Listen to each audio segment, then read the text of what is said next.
Pelo sinal da Santa Cruz, livrai-nos Deus nosso Senhor dos nossos inimigos espirituais e carnais, em nome do Pai, do Filho e do Espírito Santo.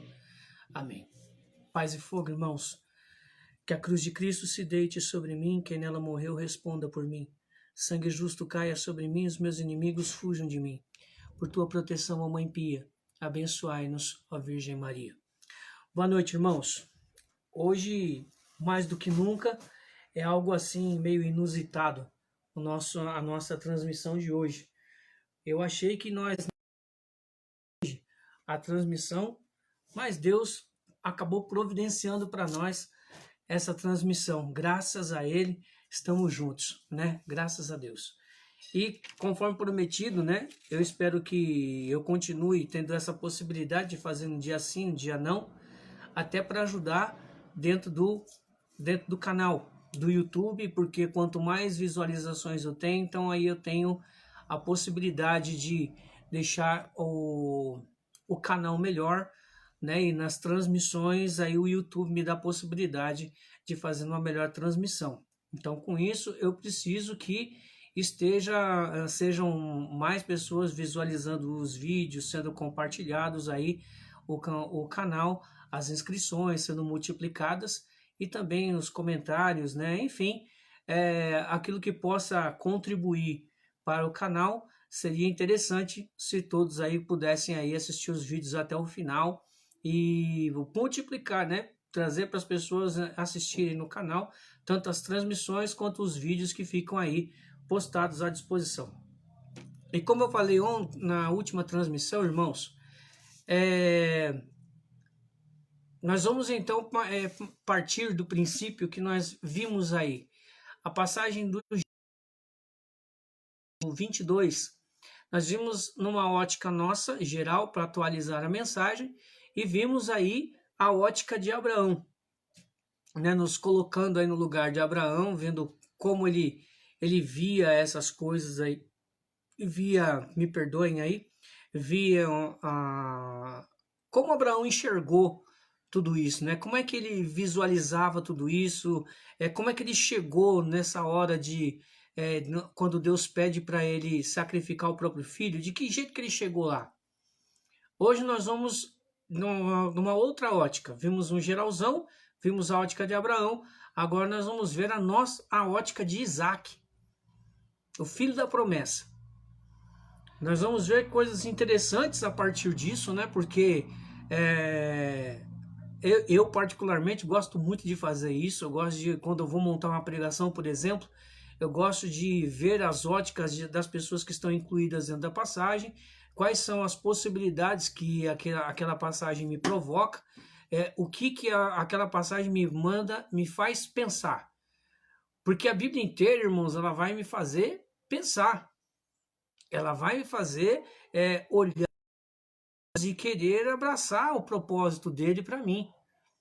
Então, eu não posso pretender olhar a Bíblia somente, é só uma ferramenta de trabalho, não. É uma que conversa comigo através da Bíblia. Através de lá, ele conversa comigo, Deus fala comigo através da Bíblia. Quando eu rezo, eu falo com Deus, né? Quando eu falo com Deus, quando eu estou orando. Mas, quando eu abro a Bíblia e rezo com ela, então Deus fala comigo através da Bíblia. Porque é a palavra dele para nós. Eu creio nisso piamente. Então, a palavra de Deus, ela por ser uma palavra viva, constante, então ela vai continuar falando a mesma passagem. Se eu for amanhã trabalhar a mesma passagem, vai trabalhar de uma outra forma, né? E nessa passagem, então, Deus nos dá dois personagens para irmos através da ótica. Eu poderia até multiplicar isso, né? Mas como não foi colocado em votação, então eu vou deixar somente essas duas para dar uma pista de como é trabalhar uma perícope sobre várias óticas, né? As próximas eu já deixei a votação lá das passagens bíblicas específicas lá na votação na comunidade, no canal. Então lá você pode votar. Então nas minhas redes sociais você também pode votar, porque eu compartilhei isso no Facebook, no WhatsApp. Lá na próxima passagem específica, onde nós vamos trabalhar esse tipo de forma, né? As óticas, e partindo da ótica dos envolvidos dentro da passagem e com a nossa própria ótica natural, atualizando então a palavra de Deus para nós. Quero aí deixar avisado aos irmãos do YouTube que caso a transmissão não fique boa, como eu sempre tenho dito, eu vou fazer com que o vídeo chegue na íntegra com uma boa transmissão, como está acontecendo com os irmãos do Facebook. Deixa eu só ajeitar aqui a câmera direitinho para não ter problema de transmissão e nem divergência de imagem. Bom, vamos lá, irmãos. Pega aí, então sua Bíblia comigo lá em Gênesis capítulo 22. Né? Nós não terminamos ainda. Vamos lá, coragem, confiança. Né? Sem contar que nós temos outras propostas para o canal que vão ser colocadas aí mais no final do vídeo. A gente vai colocar outras propostas do canal para que melhor nós sejamos os outros. Então pega comigo Gênesis 22, mais uma vez estarei usando a tradução da Bíblia do Peregrino para trabalharmos, ok? Se você puder ver aqui atrás, eu tenho a imagem de Nossa Senhora. Ao lado da imagem de Nossa Senhora tem uma imagem de São José e de São João Batista e uma outra imagem de Nossa Senhora. E ao fundo a Bíblia da Vulgata, com a tradução da Vulgata. Volte e meia eu vou utilizar essa tradução. Hoje, de forma específica, em Gênesis 22, nós vamos estar trabalhando com a Bíblia do Peregrino, que me ajuda a fazer reflexão. Vamos lá, irmãos. Depois desses acontecimentos, Deus pôs Abraão à prova, dizendo-lhe: Abraão, respondeu-lhe: estou aqui, ou aqui estou. Deus lhe disse: pega teu filho único, teu querido Isaque, vai ao país de Moriá e aí o oferecerás em sacrifício num dos montes que eu te indicarei. Abraão madrugou, selou o asno e levou 2 criados e seu filho Isaque. Cortou lenha para o sacrifício e encaminhou-se para o lugar que Deus lhe havia indicado. No 3º dia, versículo 4, Abraão ergueu os olhos e avistou o lugar ao longe. Abraão disse a seus criados: ficai aqui com o asno, eu e o menino iremos até lá para adorar a Deus, e depois voltaremos a vós. Abraão pegou a lenha para o holocausto, colocou-a sobre seu filho Isaque, e ele levava o fogo e a faca. Os 2 caminhavam juntos. Isaque disse a seu pai Abraão: papai, aqui estou, respondeu ele, meu filho. O menino disse: tomai fogo, temos o fogo e lenha, mas onde está o cordeiro para o holocausto? Abraão lhe respondeu: Deus providenciará o cordeiro para o holocausto, meu filho. E continuaram caminhando juntos. Quando chegaram ao lugar de que Deus lhe falara, Abraão ergueu aí um altar e pôs a lenha por cima. Depois amarrou seu filho Isaque e o pôs sobre o altar em cima da lenha. Então Abraão pegou a faca para degolar seu filho, mas o anjo do Senhor lhe gritou do céu: Abraão, Abraão! Ele respondeu: aqui estou. E Deus lhe ordenou: não estendas a mão contra teu filho, nem lhe faças nada. Já comprovei que respeitas a Deus, porque não me negaste teu filho único. Abraão ergueu os olhos e viu um carneiro enroscado pelos chifres nos arbustos. Abraão se aproximou, pegou o carneiro e o ofereceu em sacrifício em lugar de seu filho. Abraão deu a este lugar o nome de O Senhor Providencia. Por isso ainda hoje se diz monte onde o Senhor providencia. Do céu, o anjo do Senhor tornou a gritar a Abraão: juro por mim mesmo, oráculo do Senhor, por teres agido assim, por não teres poupado teu filho único, eu te abençoarei, multiplicarei teus descendentes como as estrelas do céu e como a areia da praia. Teus descendentes conquistarão as cidades de seus inimigos. Todos os povos do mundo serão abençoados nomeando a tua descendência, porque me obedeceste. Palavra do Senhor, graças a Deus. Dá um beijo na tua Bíblia mais uma vez. Descobrir qual é o santo que fala. É Santo Agostinho, que vai dizer: quem beija a Escritura, beija a face de Cristo. Aleluia, irmãos. Eu falei que eu ia conseguir a informação 1 hora. Consegui, irmãos, consegui. Me perdoem aí por não ter dito a fonte antes, mas acabamos aí descobrindo, graças a Deus, com a ajuda de um irmão que eu muito aprecio e é muito amigo meu, que é o Haroldo. Sempre ele está aí acompanhando aí as transmissões nesses tempos aí. Irmãos, veja, nós já demos todo o contexto dessa passagem nas outras vezes e eu sempre gosto de contextualizar aquilo que eu prego, né? Como eu já dei o contexto na primeira transmissão acerca dessa passagem, eu gostaria assim de fazer algumas colocações, né? Antes da gente partir aí para a reflexão proposta para nós. Veja, eu falei que nós iríamos ir nessa passagem, né, para a ótica, segundo a ótica, a forma de enxergar de Isaac. Mas nós não vamos partir de Isaac adulto. Nós vamos partir de Isaac aqui, conforme ele chegou até aqui, nesse lugar, nesse episódio. Não é o Isaac adulto, nós vamos trabalhar lá para frente. Agora não. Aqui nós vamos trabalhar o Isaac ainda adolescente, pré-adolescente. Existem algumas divergências aí em relação à idade dele. Quando aconteceu esse fato. E nós vamos falar sobre isso nessa pregação.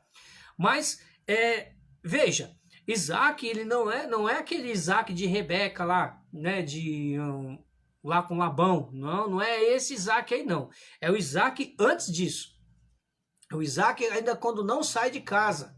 É o Isaac que está lá junto com seu pai Abraão, que vive toda essa dinâmica do sacrifício, que vive toda essa tensão, se assim nós podemos colocar, do pai dele, que vive esse drama de ter que sacrificar seu próprio filho, como nós vimos na transmissão anterior. Mas, irmãos, veja, espera um pouquinho, irmãos, que eu tenho que reconectar aqui com o pessoal do YouTube, porque a conexão caiu, né? Voltamos aí. Me perdoem aí o povo do YouTube aí. Veja, irmãos, como eu estava dizendo, então Abraão, ele viveu um drama de sacrificar seu filho, né? Isaac era o sacrifício, seria aquele que seria sacrificado. O sacrifício quem faria seria Abraão, portanto é o sacrifício de Abraão. Ele iria fazer um baita no sacrifício, né? Quem é pai, quem é mãe sabe disso, né? Que, poxa, um filho sofre, a gente quase que morre junto com o filho quando ele sofre. Agora pensa no negócio de você ter que sacrificar para mostrar o seu amor para Deus, porque Deus quer a exclusividade do nosso coração. Isso para a gente adulto de entender já é uma complicação lascada. Imagine para um adolescente, para um pré-adolescente, para um jovem. Porque na divergência de idade nós vamos perceber que ou Isaac era adolescente ou ele era jovem. Ele estava talvez nessa transição entre adolescência e juventude. Então para ele não era uma tarefa tão simples assim de entender aquilo que o próprio pai estava fazendo com ele. Né? Nós vamos entender que, nós vamos perceber que na visão de Isaac, que tem muitos Isaques por aí, né, que não conseguem aí fazer sacrifícios, entender a vontade de Deus. Muitos de nós aí teima com Deus, muitos de nós questionam demais a Deus. Tudo é por quê, e nunca é o para quê. O para quê olha para frente, por quê olha para trás. E Deus não tem obrigação nenhuma de ficar se explicando comigo, com você. Ele chama, ele dá a proposta. Ele sendo Deus, por eu crer nele, eu aceito porque ele tem o melhor para mim. É simples desta forma. Agora tem gente que parece que não é tão simples, parece que é mais complicado que a própria complicação. E nós vamos perceber aí que existe muita gente aí com síndrome de complicação lascada, né? Vamos lá, irmãos. Vamos nos colocar então no lugar de Isaac. Vamos lá. O livro A História dos Hebreus de Flávio Joséfo, no capítulo 13, vai dizer que Isaac tinha 25 anos quando aconteceu isso. Porém, a Sagrada Escritura vai chamar de menino. A tradução do Peregrino vai chamar ele de menino. Um menino, na linguagem judaica, vai ter entre seus 15 anos, mais ou menos, não passando muito disso, né? Inclusive num site de estudo bíblico, né, que não me recordo agora qual mas um site de estudo bíblico vai dizer, chegou a dizer que existe esse confronto da idade de Isaac, mas que por ele ser chamado de menino, né, na passagem, possivelmente ele tem entre 15 e 25 anos, portanto, não difere da informação da história dos hebreus, de Flávio Joséfo, que vai nos contar aí de uma forma muito verdadeira alguns relatos da Bíblia, né? Algumas histórias que a Bíblia, que nós ficamos assim meio na dúvida, então Flávio Joséfo nos esclarece de algumas passagens. Essa é uma delas. E essa é uma informação que geralmente a gente não busca ter. Por que eu fui buscar essa informação, irmãos? Porque veja, se ele tinha 12 anos, era a mesma idade de Jesus quando se perde no templo. Né? Então ali Jesus está na companhia dos pais, é um molecote ainda. Agora, se ele tem 15 anos, então ele já tem uma certa consciência das coisas. Ele já não é bobo. Ele já não tem mais aquela mentalidade tão infantil, mesmo que ele ainda não possua aquela mentalidade adulta. Ele fica aí na adolescência, está adolescendo, está amadurecendo, maturando, né? Ele tá desenvolvendo a sua consciência, a sua personalidade, o seu caráter. Então ele está ainda nessa fase de absorção, né? Quando ele vai parar de absorver na juventude, na parte da juventude, aí ele já vai formar seu próprio caráter, aí já é a parte da maturação. Então aí ele já saiu do verde e agora ele matura. Então ele já tem ele já pensa na fase da juventude. Nós já pensamos, sabemos raciocinar, ainda que hajamos mais por impulso, ainda assim nós já temos uma consciência, nós já respondemos por certos atos, a gente já não age mais por tanto impulso como é uma criança. Certo? Né? Se algum psicólogo puder me corrigir se eu estiver errado, por favor, venha aqui me corrija, né? Eu não sou psicólogo, né? Eu sou apenas um curioso que gosta de saciar a curiosidade. Mas enfim, vamos lá. Veja só, irmãos, para chegar até aqui, se Abraão teve o anúncio do anjo lá com 99 anos, que no ano seguinte ele chegaria. A Bíblia nos vai falar que Isaac nasce quando ele tem 100 anos. Sara tem 10 anos a menos do que Abraão, portanto 90. Isso vai estar lá em Gênesis no capítulo 17, versículo 17. Isso. Gênesis 17, versículo 17, vai dizer lá que Sara tinha 90 anos, quando o anjo passa para anunciar que no ano seguinte ela já teria um filho, que ela até ri, né, do anjo e tudo mais, e que há aquela aliança entre Deus e Abrão, que ele sai do nome Abrão para se tornar então Abraão. Sara deixa de ser Sara e Sara deixa de ser Saraí para se tornar então a Sara. Enfim, veja, irmãos,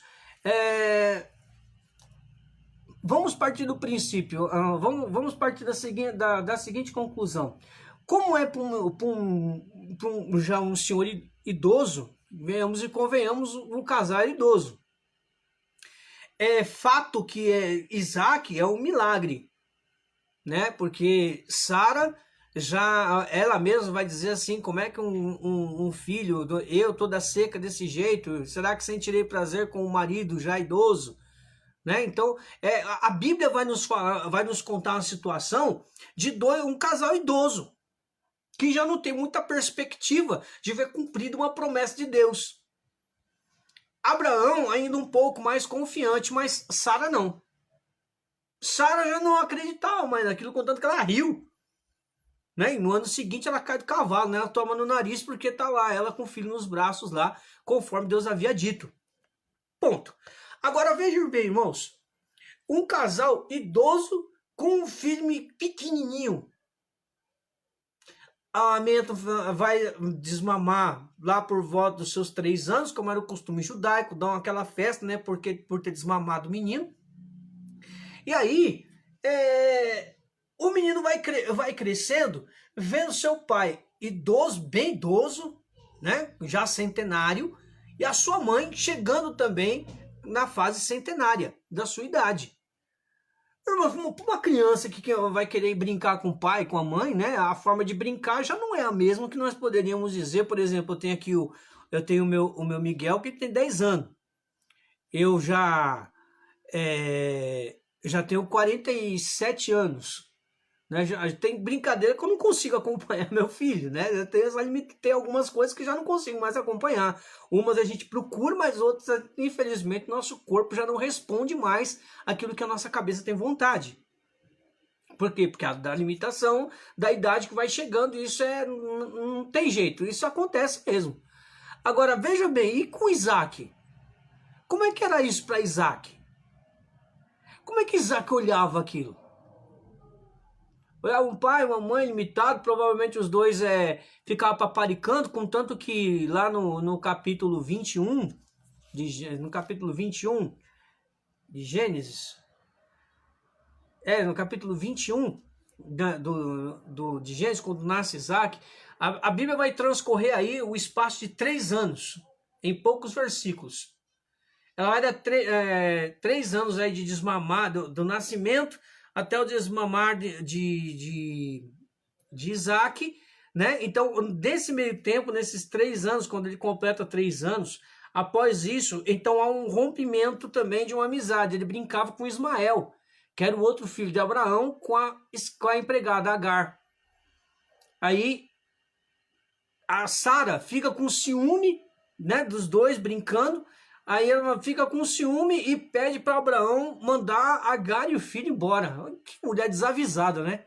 É um absurdo. Mas ela vai e pede e Abraão atende, até porque Deus mesmo aprovou, falou para ela, escute a tua esposa, né? Pode escutar a sua esposa, não tem problema nenhum, escute, porque eu estarei com Ismael também. Então Deus garante a presença dele na vida de Ismael, a bênção, a proteção na vida de Ismael e de Agar, mas ele fala, não, o filho da promessa é Isaac.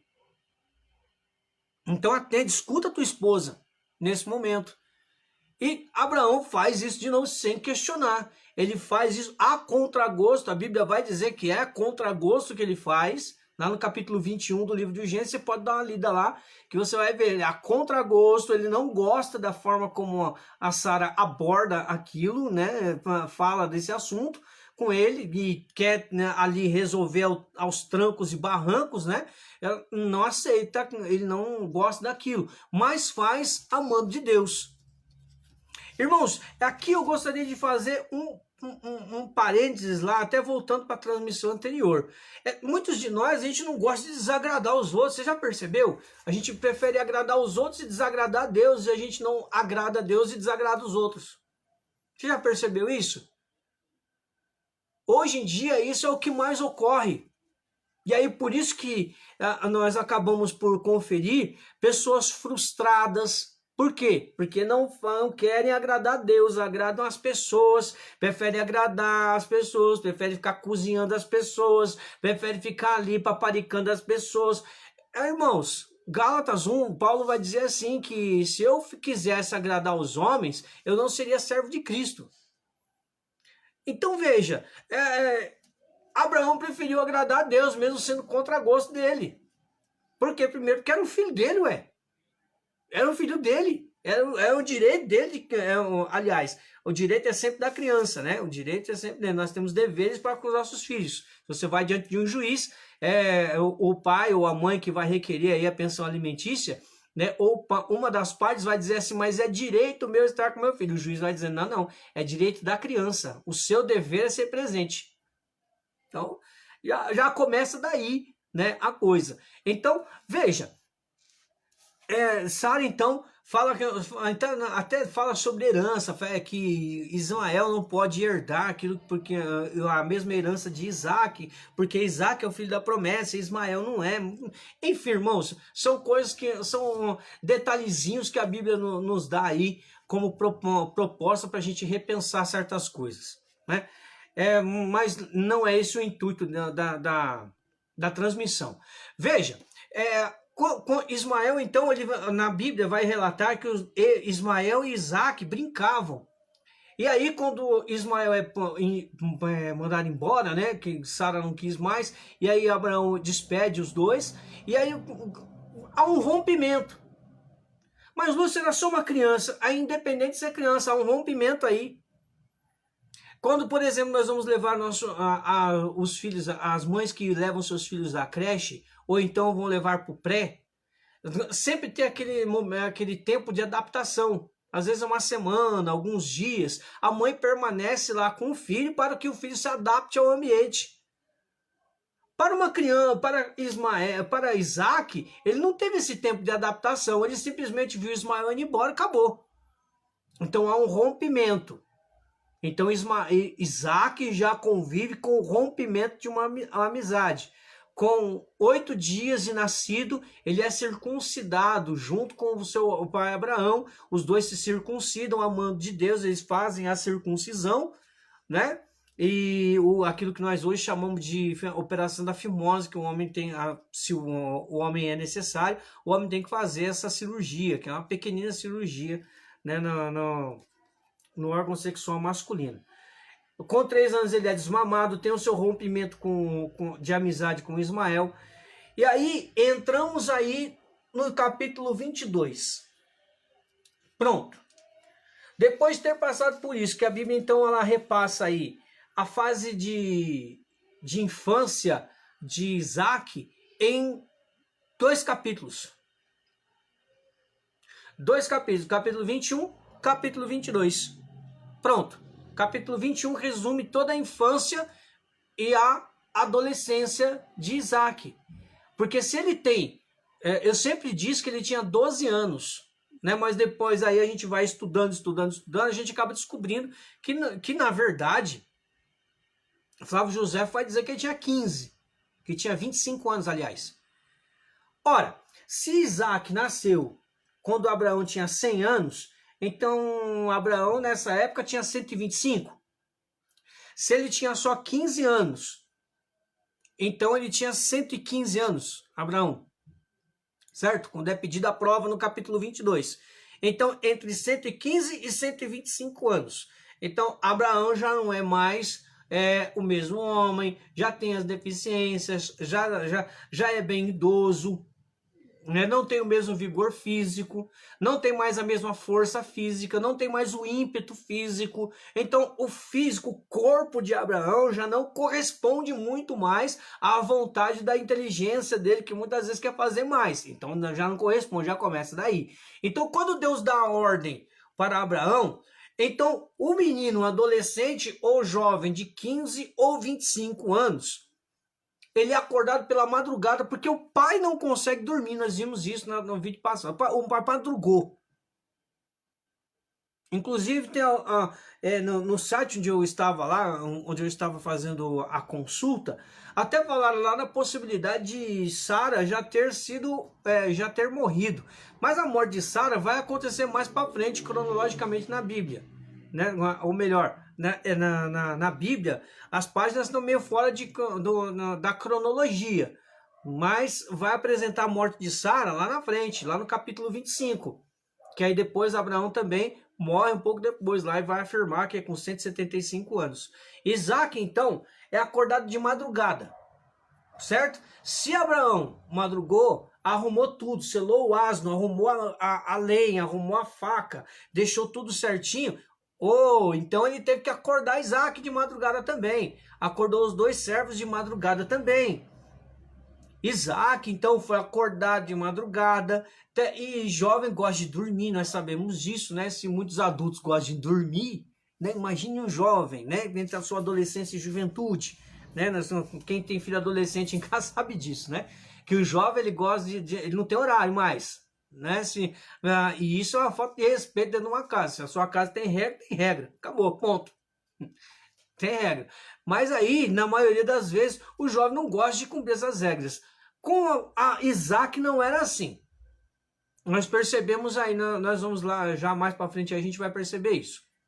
Bom, ele é acordado de madrugada, então pensa na leseira por causa do sono, né? Vai lá e vai numa boa vontade lascada, caminham por 3 dias. 3 dias. Quando chega no 3º dia, Deus então mostra para Abraão ali o monte de Moriá. Olha lá, é lá que você vai sacrificar o menino. E Isaac, nessa época, ele olha para o pai dele. Como é que ele enxerga o pai dele? O pai é o cara que faz a vontade de Deus. Se o pai está fazendo, então ele sabe o que ele está fazendo porque Deus já falou que é para ele fazer isso.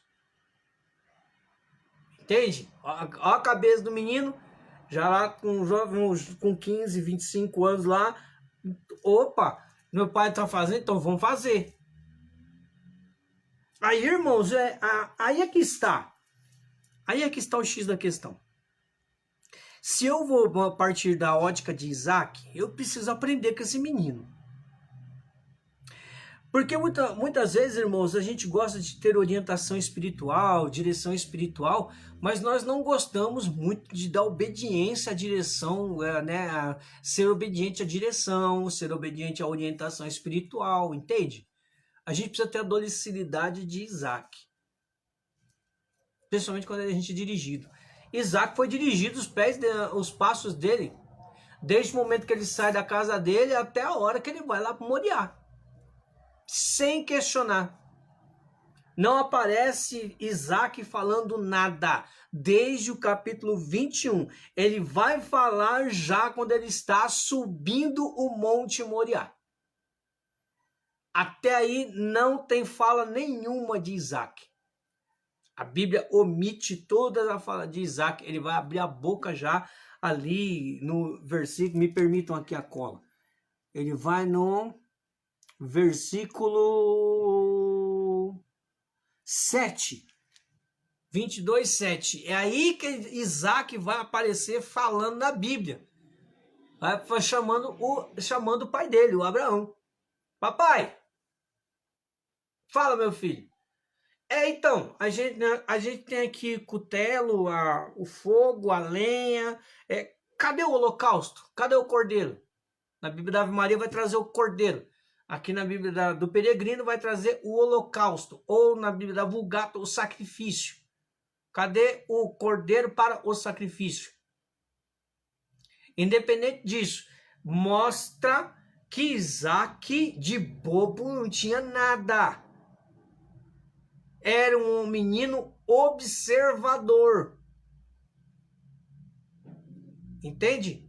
Era um menino observador, que prestava atenção nos passos do pai, que prestava atenção no que o pai fazia, prestava atenção como o pai fazia. A Bíblia nos dá essa pista. Então Isaac não era um menino bobo. Isaac era um menino observador.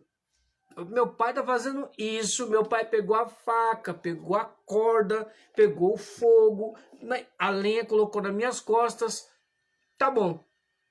E o cordeiro? Cadê o holocausto? Irmãos, eu e você temos que aprender uma segunda coisa com Isaac. A primeira, a ser obediente a alguém que orienta nossos passos espiritualmente. A segunda coisa, prestar atenção nos detalhes. Porque se ele era o filho da promessa, e se nós queremos caminhar com Deus, a gente tem que ficar muito atento aos detalhes onde Deus fala. Nós somos desatentos, na maioria das vezes, quando Deus fala conosco. Muitas vezes as pessoas querem ali os sinais na palavra de Deus, na Bíblia, é justo.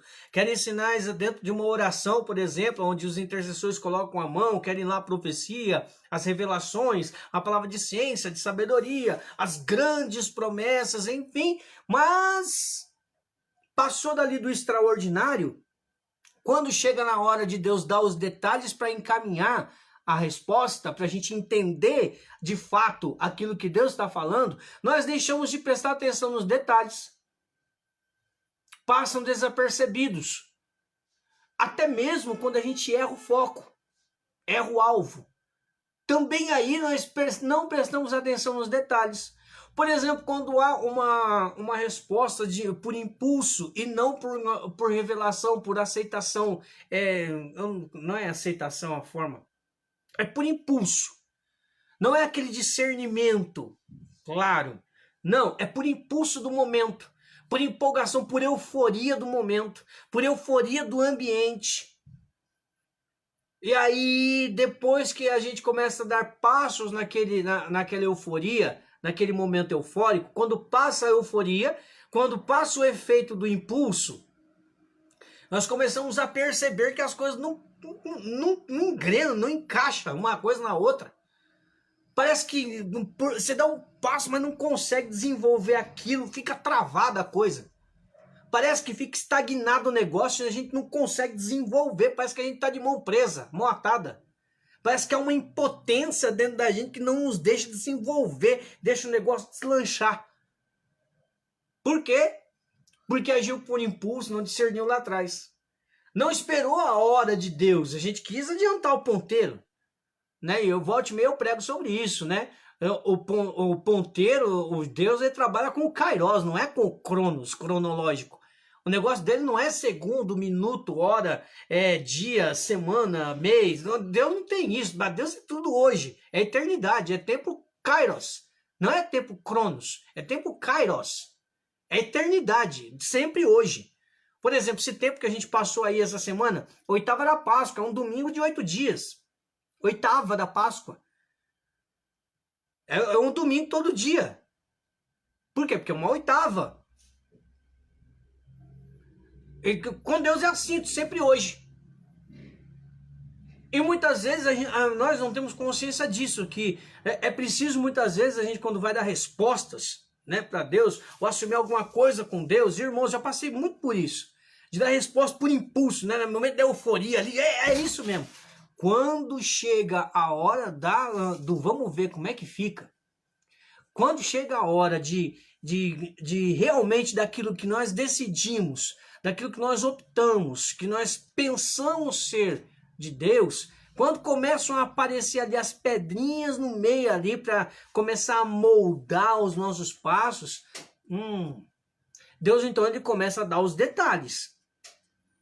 Aí a gente começa a cair, vai começando a cair a ficha. Opa! Então Deus não queria assim. Deus queria de outro jeito. Ah, então Deus não queria isso agora. E isso sempre acontece depois, quando a gente já chorou, esperneou, brigou, quebrou o pau, machucou os outros, magoou as pessoas. Isso acontece, irmãos. É mais comum do que se imagina. É mais comum do que se imagina. Quantas vezes não aconteceu isso comigo, irmãos? Eu perceber depois, mas muito depois que, nossa senhora, olha o que a gente fez. A gente colocou o carro na frente dos bois. Acontece isso, irmãos. Eu acredito que com muitos irmãos isso já aconteceu. Não tem jeito, isso acontece, né? Volte mesmo a inexperiência. Sei. Imaturidade? Possivelmente. Mas o fato é que muitos de nós enfiamos o pé pelas mãos na maioria das vezes. Aí, irmãos, o que acontece? O pai Isaac, o pai dele sabia o que ele estava fazendo, porque o pai dele fazia a vontade de Deus. Porque o pai dele escutava Deus. Porque o pai dele, sempre as coisas prosperavam na mão do pai. Por quê? Porque o pai escutava Deus. O que eu posso tirar como conclusão? Você é um orientador de almas?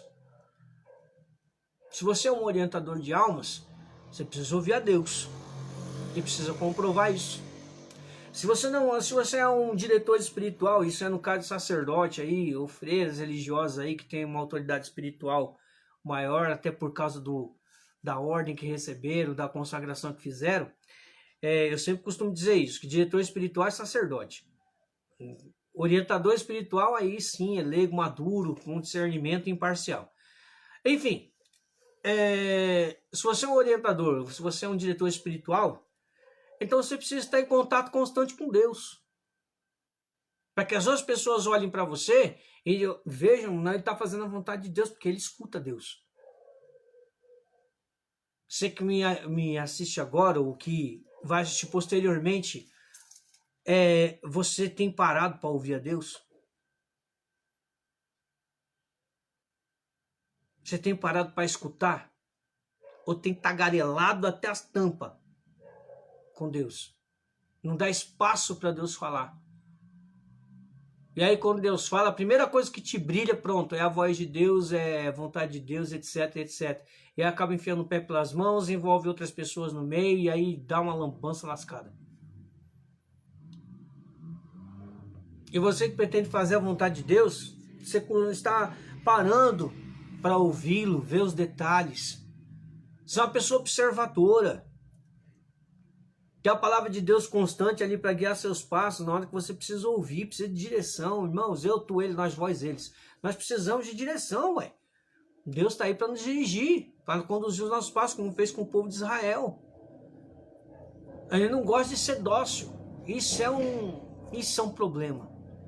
A gente gosta de achar, pensar que, mas eu pensei, eu senti no coração. Pera lá. Quem caminha é Deus, não é um sentimento não, meu querido, minha querida. Não, não, não, não, não, não. Até porque Deus não é um sentimento, Ele é uma pessoa.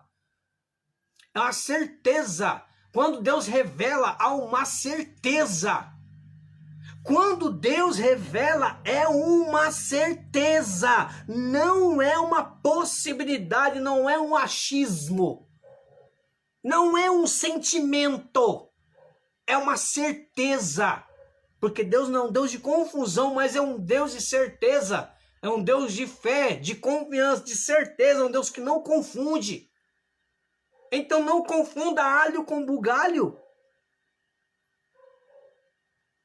É preciso prestar atenção nos detalhes, minha gente. É prestar atenção nos pequenos detalhes. Deus é simples. Deus não é complicado. Complicado sou eu e você.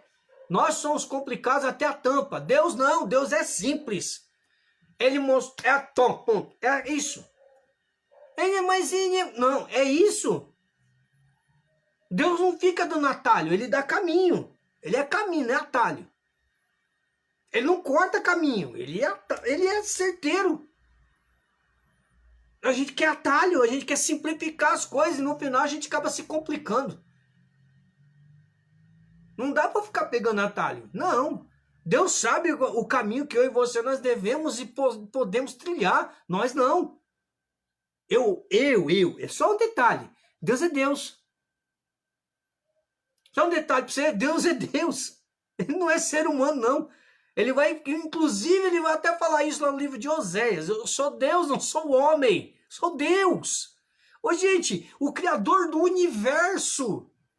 Você acha que ele não vai saber o que é bom? Você acha que ele não vai saber se revelar, sendo que ele buscou Adão, sabendo que Adão tinha a possibilidade de pecar? Molhou o pão com Judas ali, você acha que ele não ia se importar com você? Peraí, é Deus, gente, é o mesmo Deus, não mudou. Deus não mudou o jeito dele de ser Deus, ele continua sendo Deus. Sem menção de canção nenhuma, ele continua sendo Deus. Continua querendo a mudança minha e sua, continua querendo que a gente seja fiel, continua querendo que a gente testemunhe, continua querendo que nós estejamos em pé, firmes, como fez com Josué, firme, corajoso, com coragem, para caminhar, não é mole não, igual Maria mole, Deus me livre. Sabe, irmãos, Isaac via tudo isso em Abraão. Por isso que nós vamos ver que a Bíblia dá a entender que ele não resistiu quando estava sendo amarrado. Por isso que a Bíblia dá a entender que ele não fez objeção. Ele se deixou amarrar.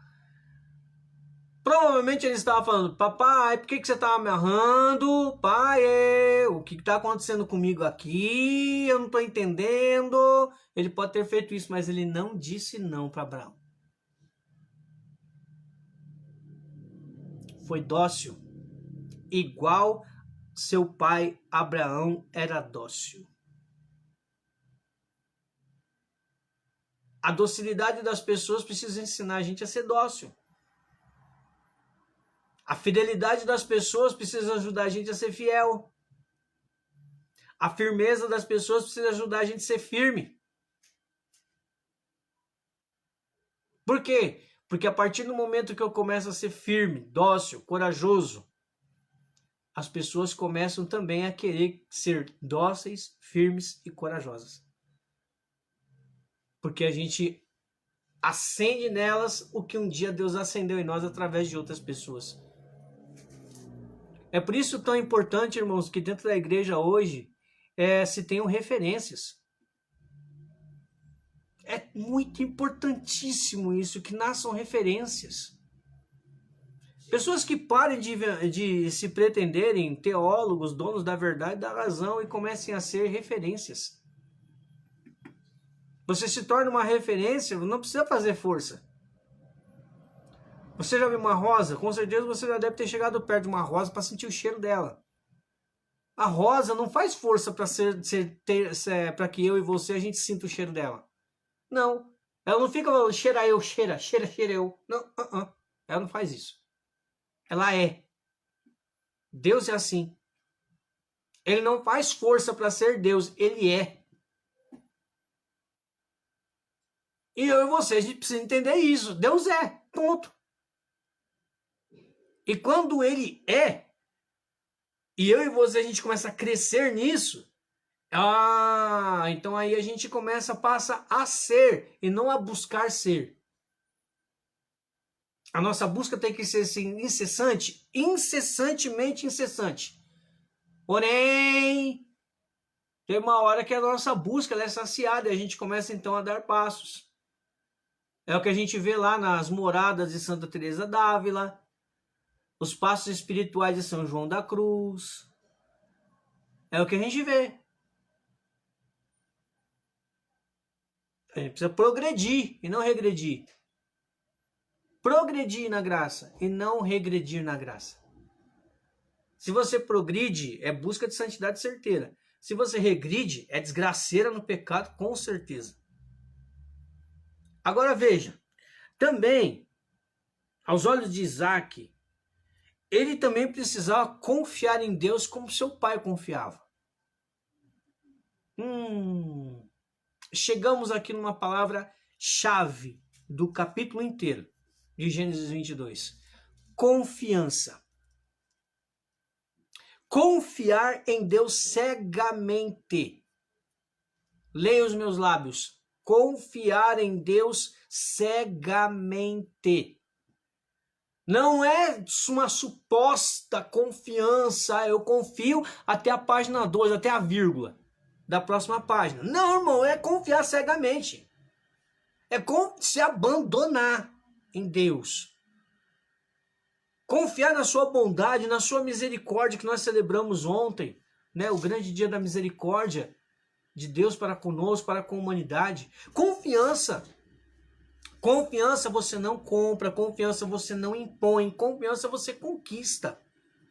E Deus, ele conquistou a nossa confiança através da nossa salvação dada em Jesus Cristo, irmãos. Ele conquistou nossa confiança. Ele é Deus, ele fez. Confiar nele é certeza de felicidade. Não confiar nele é certeza de tropeço. Confiar em Deus é certeza de que tudo vai dar certo. Não confiar em Deus é ter a incerteza se aquilo foi a decisão certa. Confiar em Deus, irmãos, é depender dele, não é depender de mim mesmo, do meu trabalho. Não, nós temos que ter responsabilidade com aquilo que Deus nos confia. Ponto, é aí, acabou. É responsabilidade. Acabou, não sobe. Agora, confiança em Deus é um nível acima, é outro nível. Confiar em Deus quando as coisas parecem próprias. Confiar em Deus quando as coisas parecem absurdas. Por exemplo, nesse episódio mesmo, como que Isaac, pelo amor de Deus, irmãos, é um jovem, é um adolescente. Como é que ele ia se deixar ali amarrar? Ele confiou naquilo que o pai dele falou. Já vem, né? Deus provê, Deus proverá. Se meu pai tá fazendo isso é porque Deus mandou e é o certo. Aí. Por quê? Porque Isaac tinha certeza que o pai dele confiava em Deus e que Deus não desampararia seu pai. Olha aí, gente. Nós falamos de Abraão, né? Agora a gente está falando de Isaac. Mas eu poderia ampliar isso aí. Abraão, quando ele ergue o cutelo para degolar Isaac, irmãos, com certeza aquele homem fechou o olho. Ele fechou o olho, irmão. Porque se ele abrisse o olho, ele não ia ter coragem. Ele deve ter fechado o olho e aí ele escuta a voz de Deus dando um berro para ele não fazer nada contra o filho dele. Será que Deus não está dando um grito aí para você parar de fazer alguma coisa? É você parar de ir nesse caminho aí? Será? Igual Isaac. Será que Deus não está... Ô, acorda. Não é por aí. Não faça nada não. Eu não quero tua família, eu quero você. Luz, mas minha família tá reclamando tanto. Eu sei, irmãos. Nossa família reclama mesmo. Ela não tá acostumada com isso, ué. Ela viu você e eu não nos empenhando tanto assim. E agora a gente tá se empenhando tanto para Deus, querendo ser santo. A nossa família não tá acostumada com isso. Mas e aí, eu paro então no meio do caminho? Onde que tá o cordeiro? Se você olhar na palavra, Abraão ele ergue os olhos e vê o cordeiro. Erga os olhos e olhe para o cordeiro. É lá que está o sacrifício. O sacrifício único e eterno de Jesus Cristo, cordeiro. Olha para o cordeiro, levanta os olhos, para de olhar para o chão, para de olhar as pessoas. Olha para o cordeiro, levanta os olhos para ver o cordeiro no meio dos arbustos. Enroscado pelo chifre ainda.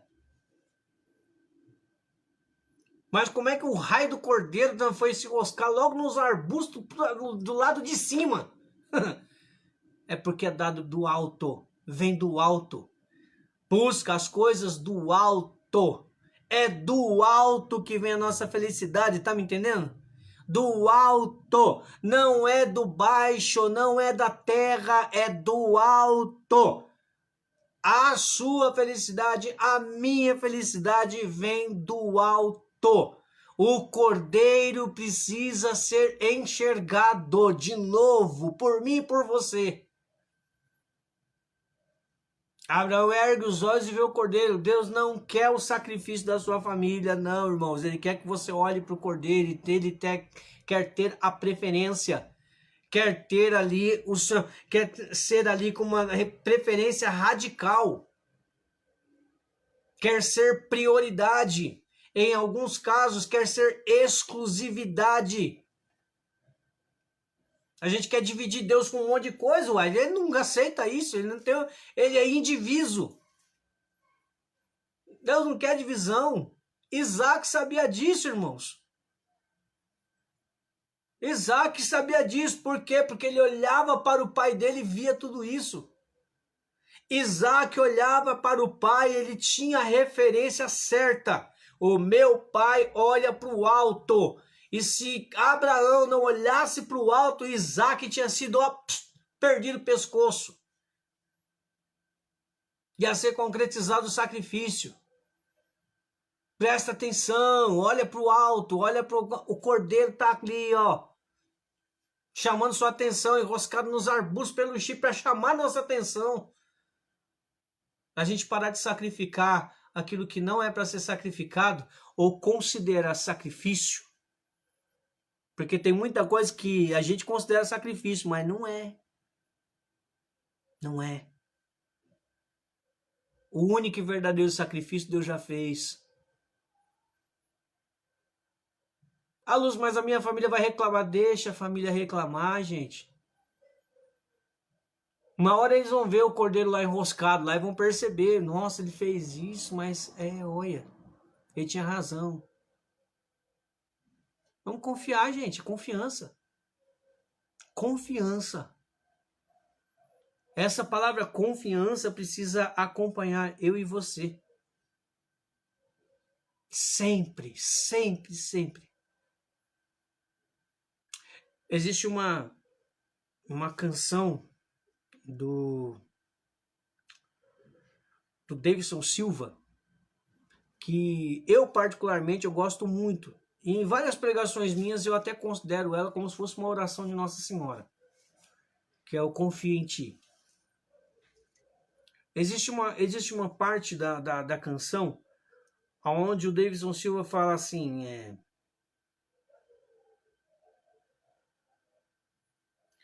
mesmo que todo o mal do mundo eu viesse a cometer, confiaria em ti, e em teus braços eu me lançaria. Confio em ti, minha esperança, confio sempre em ti. Sabe, eu considero essa canção uma oração, irmãos. E esses dias, estudando a palavra, eu percebi que ela é um salmo, ela é retirada de um salmo. Eu não me recordo qual é o salmo, se não me engano, deve ser o 130, uma coisa assim. Mas tá lá, tá por ali, 129, 130, uma coisa assim. A gente precisa ter confiança. Mesmo que você se considere a pessoa mais pecadora do mundo, tem que confiar em Deus, confiar na misericórdia de Deus que nós celebramos ontem. O maior ato de misericórdia de Deus, irmãos, foi ter dado o seu único filho para nós. Nós nem merecíamos, mas foi por graça que ele quis nos salvar. Foi por graça que ele permitiu que seu filho passasse por tudo aquilo enquanto homem sem deixar de ser Deus. A misericórdia de Deus, ela transcende a nossa capacidade intelectual. Tudo que se refere à inteligência não vai caber para entender a misericórdia de Deus. E graças a Deus é assim. O dia que a gente entender o mistério da misericórdia de Deus, ele vai deixar de ser Deus. É preciso que eu e você comecemos a confiar em Deus como Ele é Deus. Não como um suposto... Algumas seitas acreditam. Ou um Deus que somente é capaz de transferir em bênção, em forma de transferir sua bênção em forma de riqueza, em forma de posse. Deus também faz isso, ele é providente, mas acima disso, a graça da misericórdia dispensada para mim e para você. A graça da misericórdia dele infinita. Eu não merecia, irmãos, você não merecia, ninguém de nós mereceríamos isso. Ele quis nos dar. Livremente ele dispensou, ele abriu as comportas do seu coração para nós. Ele fez isso. Ele mostrou ali, né, em Gênesis 22 que ele tem muito mais para quem olha para o alto, para quem se confia nele. A misericórdia de Deus, ela é infinita e é para todos. Mas a misericórdia de Deus, irmãos, e isso é preciso que nós entendamos, não é uma procuração para se pecar. A misericórdia de Deus é um alimento para não pecar. É diferente. E muitos de nós não entendemos isso. Não é uma procuração para o pecado, não. Eu já falei isso, inclusive, uma vez. A misericórdia é uma grande ponte que Deus deixou para que não chegassem em nós diretamente. Porque se Deus chega diretamente em mim e em você, nós morremos, irmãos. Ele é santidade, ele é um fogo santo, puro. Nós não aguentaríamos a presença de Deus, a nossa carne não suporta a presença de Deus. Mas Deus não mora, Jesus não mora em nós pela força do Espírito Santo. Ele mora em nós pela força do sacramento do batismo. O Espírito Santo então faz com que Jesus more em nós. Amém, aleluia. Mas você face a face com Deus, eu quero ver se você aguenta. Não aguenta, irmãos. Por quê? Porque Deus é perfeitíssimo, é um Espírito perfeitíssimo. A perfeição de Deus ofusca nosso olhar. A perfeição de Deus, a santidade de Deus, irmão, nos queima por dentro e por fora. E por isso ele é capaz de se derramar em misericórdia para o ser humano e não acabar com o ser humano, que era o que a gente merecia.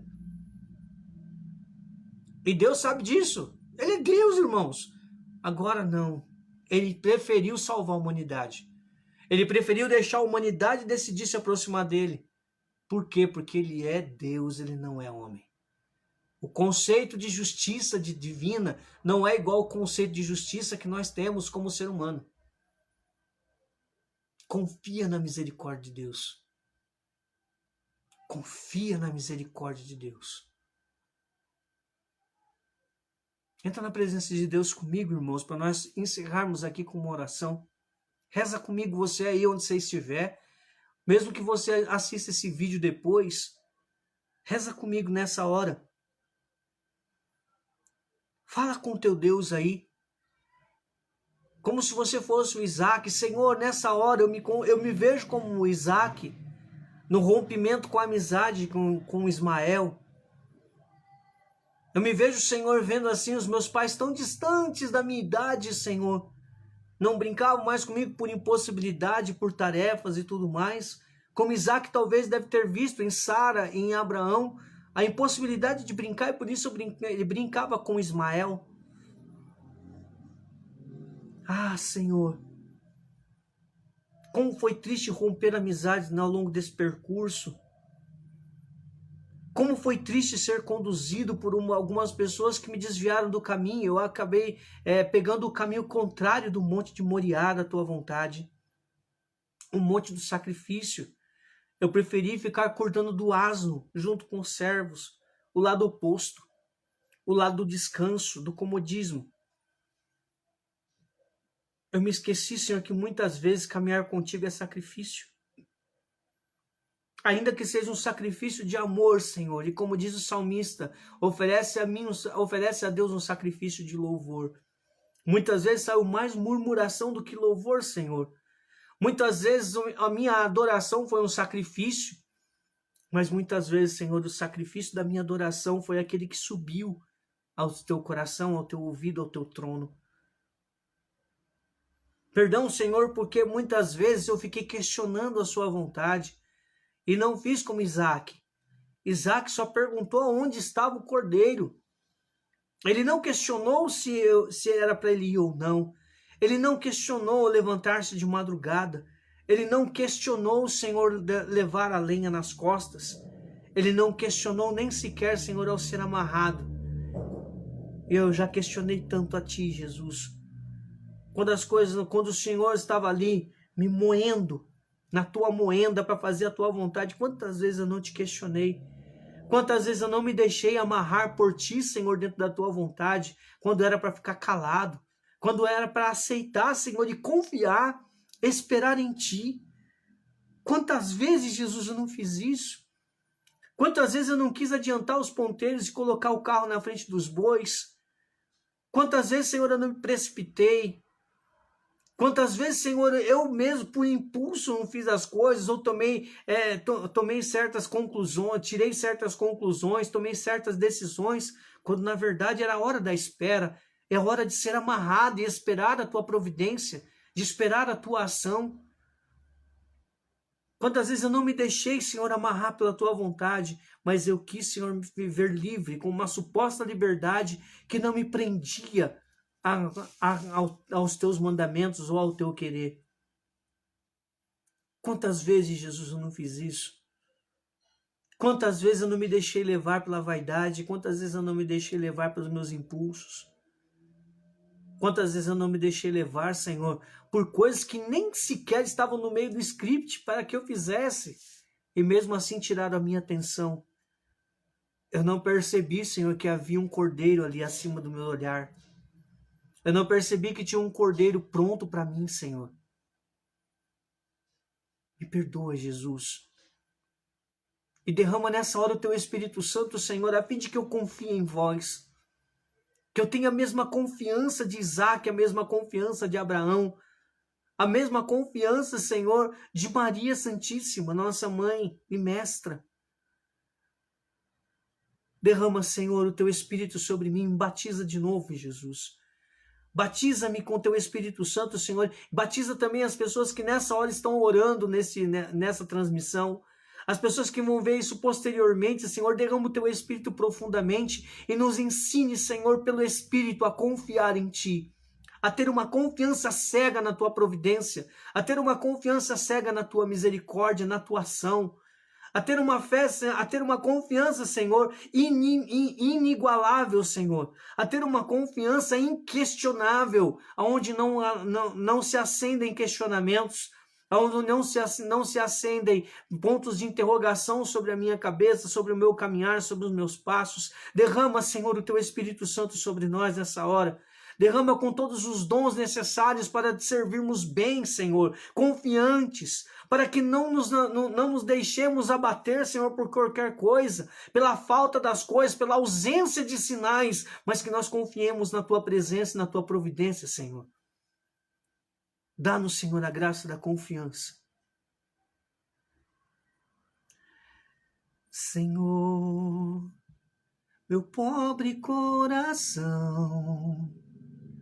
não se elevou senão a Ti.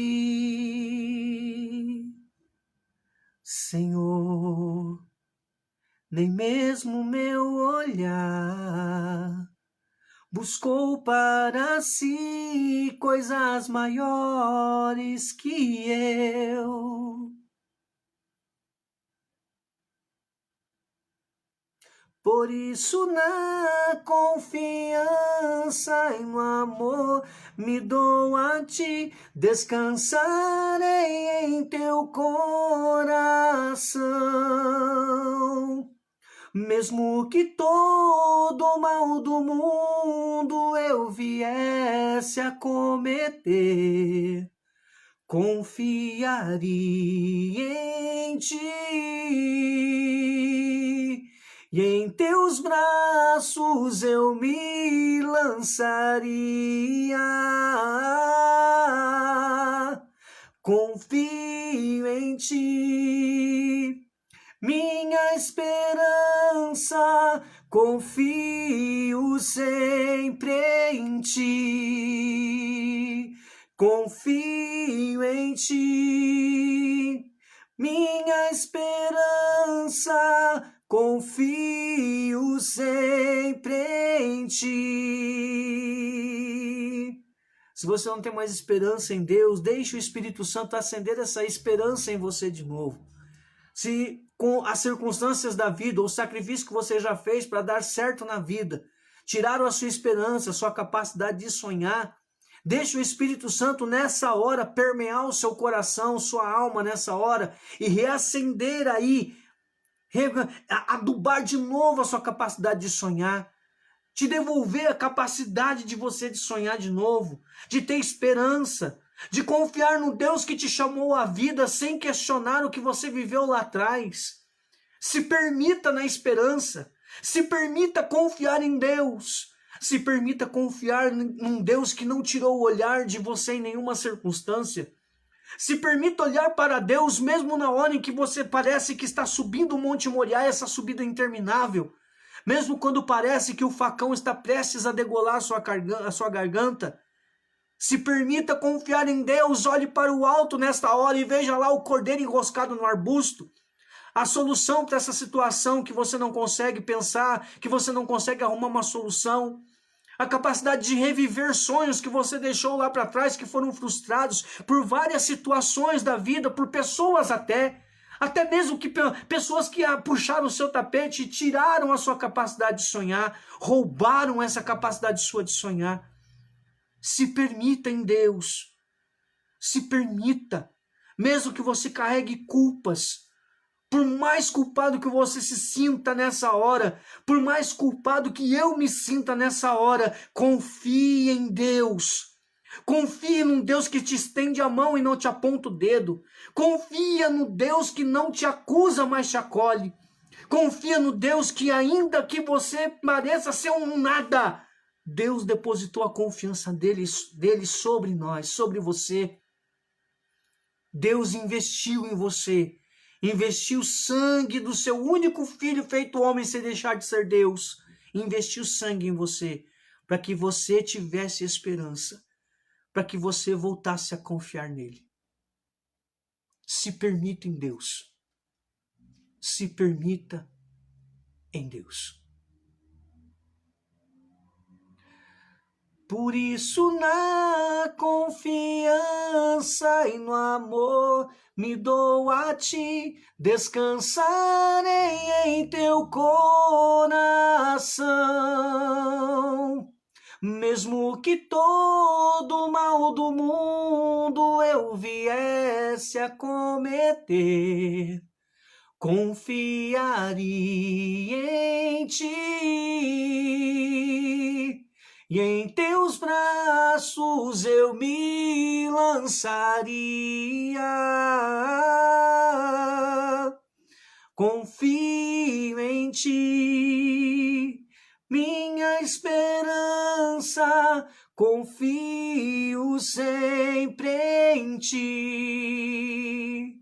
Confio em ti, minha esperança, confio sempre em ti.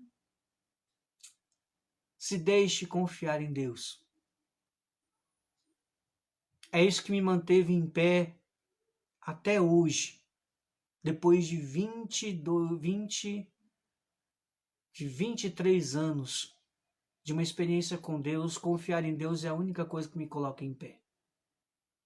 As pessoas desconfiam de nós, não confiam, se decepcionam conosco, e não era para ser diferente, né? Olha o que eu e você nós somos. Mesmo assim, foi essa confiança em Deus que me colocou em pé até hoje.